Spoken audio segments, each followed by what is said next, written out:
Thanks very much, David, and good afternoon, everybody. As David has said, my name is Tony Odonnell. I'm from Cambium. On behalf of Cambium and my fellow authors, Ian Burns and John McEachin, I'd like to add my welcome to you, and on behalf of us, we really appreciate your time in spending it here with us today. In the course of the next 30 minutes, we hope to summarise the findings of our new research. We'll explain what we've done, what we found, and we will share with you our conclusions.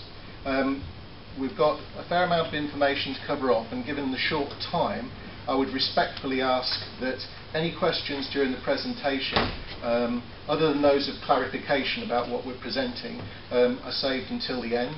We will be more than happy to take questions at the end, and we'll be around to delve into the material in as much detail as you would like afterwards. Just a few opening remarks.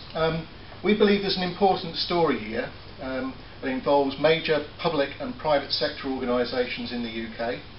It concerns legislation that we probably all know has been controversial, with strong opinions on both sides of the debate, and at a time when the first key events in the implementation timetable of the CRC are about to take place.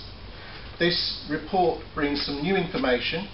It brings some unexpected surprises to the debate, and we think that our report sheds light on increased opportunities for both CRC participants and suppliers to help them all make smarter plays, as well as identify maybe some trends and some risks that they may encounter as we go forward into the future, not just in relation to CRC but more generally.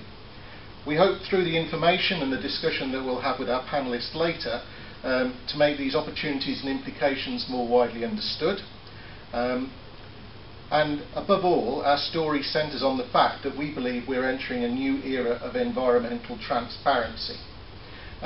This new era, which we believe is going to affect all organisations, whether they're participants, suppliers of new innovations, or even commentators like yourselves on this emerging debate, will be subject to more open access to information on all aspects of their sustainability performance.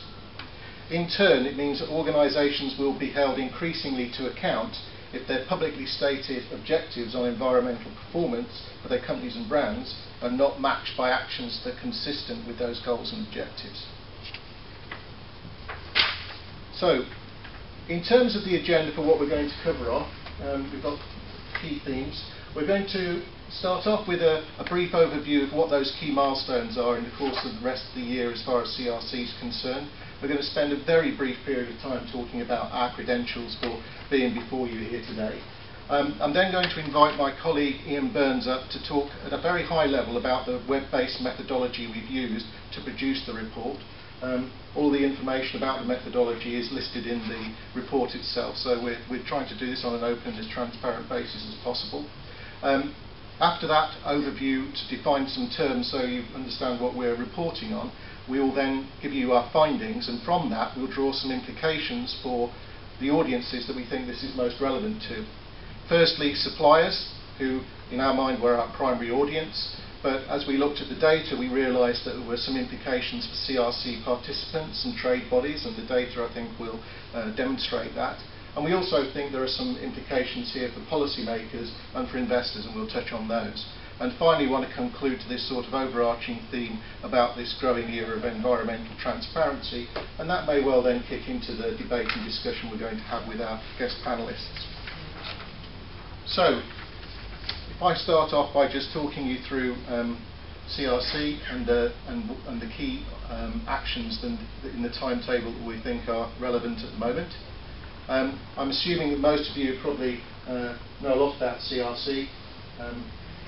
We've just concluded the end of the first footprint year for the 2,770 organisations that were affected. They, by July the 29th, will have to report to the Environment Agency on their carbon footprints for the regulated energy sources that they were covered under the scheme. It's mandatory legislation with penalties if people don't respond on time or they're inaccurate. In October, the Environment Agency is going to publish the first league table. I'll make some comments about the first league table a bit later on. But there's also, in the detail of the legislation, there's a little bit of ambiguity at the moment about precisely what else they're going to present. but it looks as though certainly in future years there's going to be quite significant amounts of footprint data and year-on-year comparison about how organisations are performing relative to other elements of their overall performance, such as turnover. We all know that as a consequence of the spending review, the recycling element of CRC was removed, and a new allowance or requirement that's been dubbed by in the media as the CRC tax, that becomes due at some point between April and the end of July next year. DEC has yet to announce the precise date of that, but that's when those allowances will be due. So that's a bit about the ongoing implementation of the CRC. There is also a consulting programme that's going on at the moment, but that relates to subsequent phases of the legislation, which is designed to last for a 10-year period. So this is part of an ongoing rhythm and cadence that the participants will have to participate in. As far as Cambium is concerned, we have been working in the area of CRC since 2009. We're a specialist consultancy that focuses on accelerating the growth of technology businesses in the clean tech, IT and engineering sectors. Our aim is to help innovators capitalise on the growing trends by large organisations towards the adoption of more sustainable business strategies and policies. Our services enable our customers' sales, marketing and professional services teams to understand and then capitalise upon the growing sustainability agenda within large enterprises. And we've been working on the CRC as a catalyst of that kind of transition, as we said, since early 2009.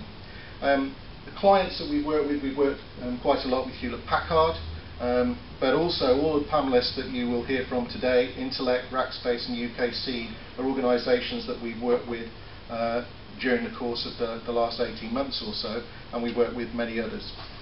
So that's a little bit about us. In terms of what we'd like to do now, we'd like to talk and establish, if you like, some vocabulary and some baseline about the methodology we've used.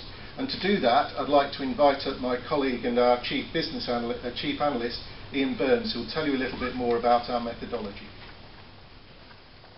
Thank you, Tom.